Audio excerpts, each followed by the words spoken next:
రైతులు ఒక్కసారి కాదు అందరి పార్టీలు అన్ని పార్టీల దగ్గర పోయినారు. మా కాడికి కూడా వచ్చినారు, ఇక్కడనే నా దగ్గర కూడా వచ్చి నన్ను కూడా కలిశారు.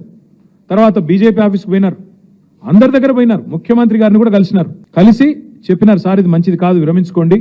మొత్తం లంబాడ రైతులు, అక్కడ గిరిజన రైతులు, గిరిపుత్రులు, వాళ్ళందరూ పోయి అడిగినారు.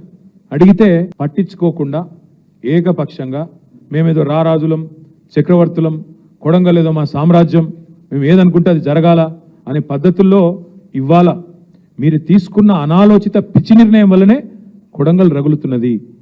రోమ్ నగరం తగలబడుతుంటే నీరో చక్రవర్తి ఫిడేలు వాయించిండంట. ఈయన కథ కూడా అట్లే ఉంది. ఇవాళ కొడంగల్లో అగ్గంటుకుంటే, కొడంగల్లో ఇవాళ 16 మంది రైతులు జైలుకు పోతే, కొడంగల్ ఎమ్మెల్యే ఎన్నో ఆశలతో ప్రజలు గెలిపించిన ఎమ్మెల్యే, ముఖ్యమంత్రి అయి మమ్మల్ని ఉద్ధరిస్తారనుకుని గెలిపించిన ఎమ్మెల్యే ఎక్కడున్నాడండి? నాకు అర్థం కాదు. మహారాష్ట్రలో ఢిల్లీ పెద్దలకు మూటలు మోస్తూ వాళ్ళకి ఇవాళ తాబేదారుగా ఇవాళ అక్కడ తిరుగుతా ఉన్నాడు.